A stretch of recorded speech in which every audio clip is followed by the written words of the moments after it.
Welcome to Lucy T WWE. We are talking about Battleground. That pay-per-view was last night, and I'm here with my new little co-host, my pug, Dame Judy Dench, because I was trying to film earlier and I was getting a little loud, imitating some Biggie, and she started barking like crazy. So I was like, come join me, girl. Okay. So, the New Day is now our tag team champions. So, very excited. My man Biggie, he was all, Philadelphia! Don't you dare be sour! Clap for your world famous longest reigning tag team champions! I don't know why I gave him like a British accent at the end of that, but so that was very exciting. It was a really good match. Normally I'm not one for the tag teams, but of course everyone loves New Day because New Day rocks. New Day rocks. New Day rocks. New Day rocks. She loves the New Day. And so it was like, I think there were probably 6 or 7 kickouts. It was an amazing, amazing match. And finally the Usos were put away by one of Xavier's amazing, like, cross the ring flying machines.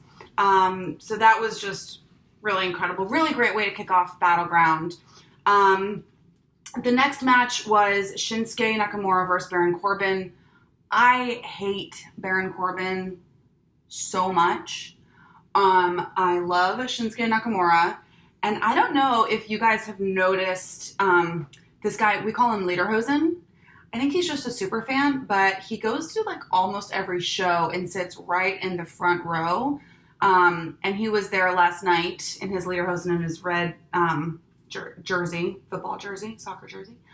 And when Shinsuke came out and was doing all of his like, he was doing it with him, and I was like, yeah, go Lederhosen. And he got so excited, and I was like, that's the first time I've seen that guy smile. Yay, Lederhosen. So this was their first matchup together. Obviously the WWE Universe was behind Nakamura. And of course, reason why I hate Baron Corbin, he went for a cheap shot and basically kicked Nakamura in the balls. But as if that wasn't enough, he was like, oh, let me get my Money in the Bank case, and let me just come back in and hit you up the head a few times. Then he was like, fuck it. Let me just hit you in the midsection. Although I will say, then it was kind of funny. He did a little end of days. He was like, wee, boom, and then legged it. So, I don't know. That's Shinsuke and Baron.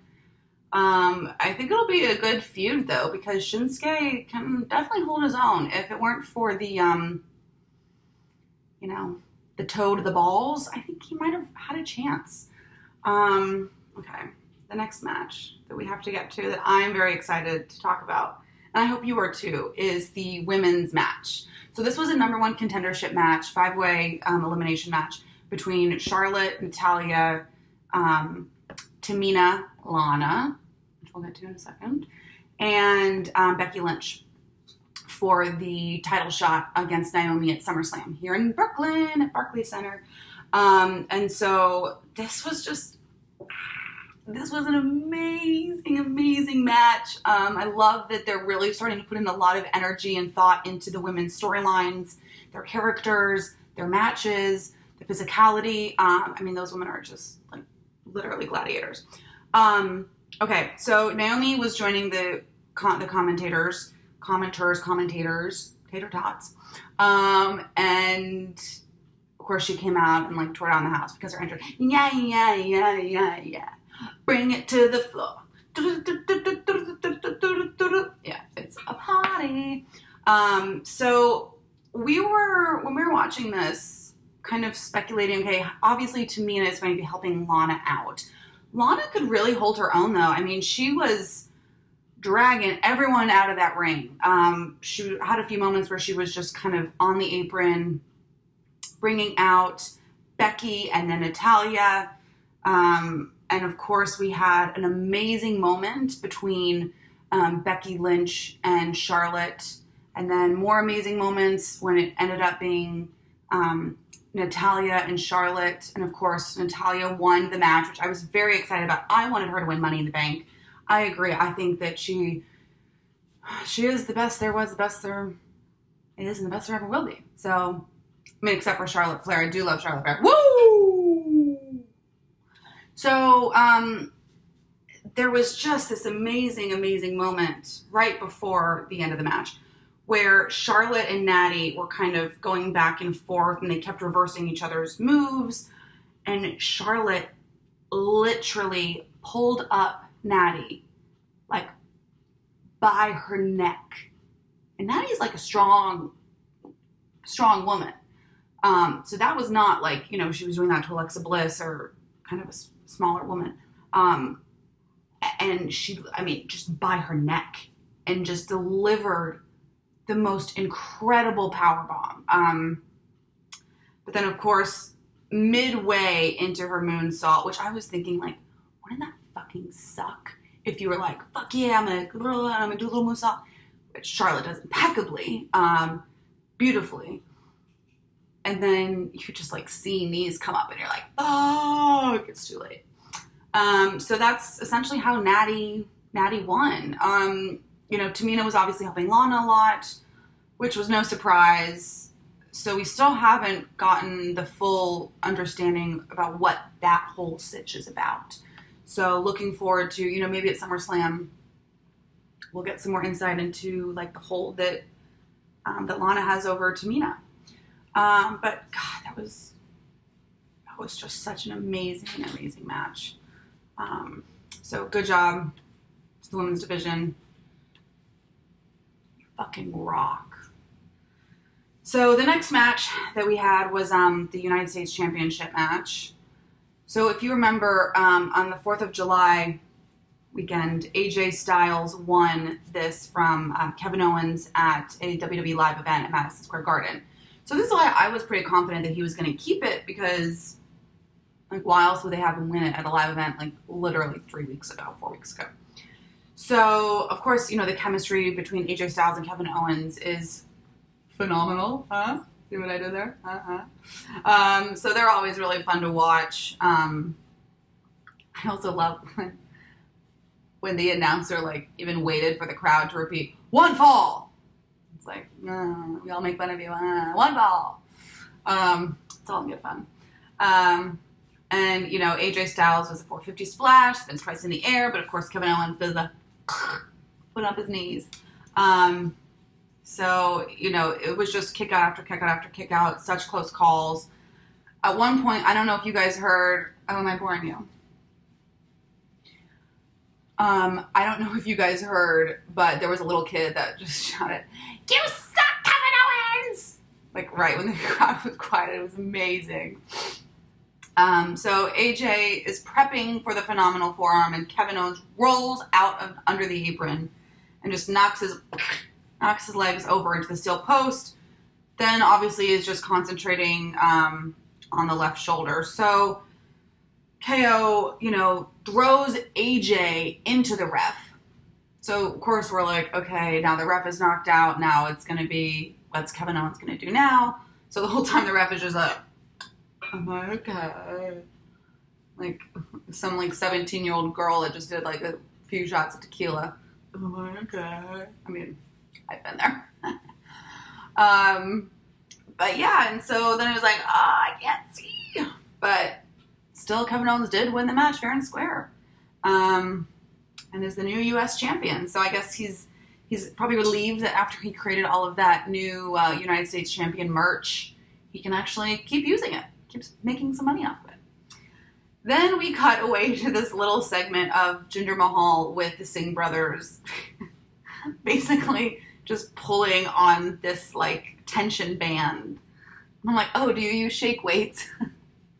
And then it goes to like the way that the camera was angled at the Singh brothers, and it was, you couldn't really see them. All you saw was Jinder Mahal at the end of the segment just so anyway, that was interesting. And then we go right on into the John Cena versus Rusev in the flag match. I was really rooting for Rusev. I like Rusev a lot. I think he's got a very, very solid character. He's so fucking strong. Terribly nice guy. I've met him, and he's just like really cool. Also, I think that next time I'm like sort of in between jobs, I'm going to put free agent on my resume, because I noticed that that's officially sort of John Cena's title, at least when we were like, oh, free agent John Cena returns on the 4th of July. So I don't know, maybe like if I'm just in between jobs, I'll just say I'm a free agent, so deal with it. So, you know, it's the classic, let's go Cena, Cena sucks. Let's go Cena, Cena sucks. Let's go Cena, Cena sucks. You know, the usual. So, I mean, Rusev was really dominating in the beginning, went for the flag at least 2 or 3 times before John Cena could even get up. But this was a really great match, I thought, because it really went back and forth. So it wasn't just one person dominating. It really had a very nice balance and flow. And there were a lot of close calls. And the way that it was done was, you know, Rusev would get his flag. Okay, get ahead a little bit. Then John Cena would get his flag. Okay, get ahead a little bit. And it was really like a race. And then once they got to the ramp, they just beat the shit out of each other.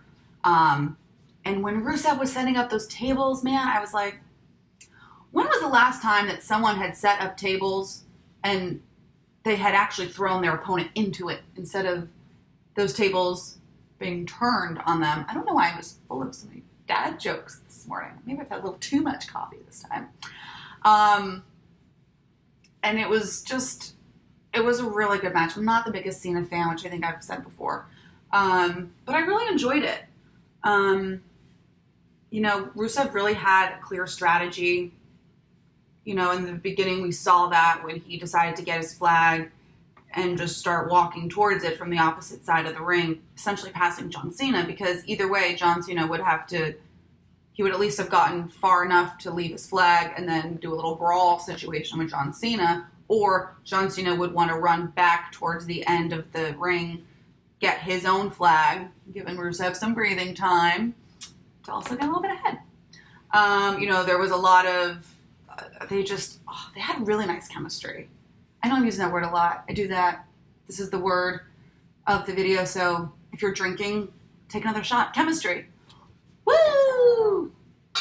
So that was just great. Obviously, John Cena won. It was a very close match, though, and we were constantly reminded with all of these finishing moves, the accolade, the AA, that there were no submissions, there were no countouts, there was no tap outs, there was no pinning. So I love those matches. No disqualification. So, you know, they were using the flag stands at the end of the stairs to just beat each other up, throwing each other into the stairs themselves. Really good match. Then, you know, if you watched my video last week, I was really concerned about what was going to happen with the Fashion Police, the Fashion X-Files, because they're my new faves. And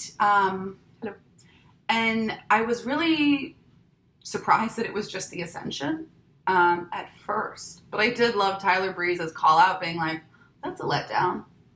And I was like, yeah, I agree. That is a letdown. But then it gets juicy. Then it gets all like Game of Thrones and shit. Or should I say X-Files and shit?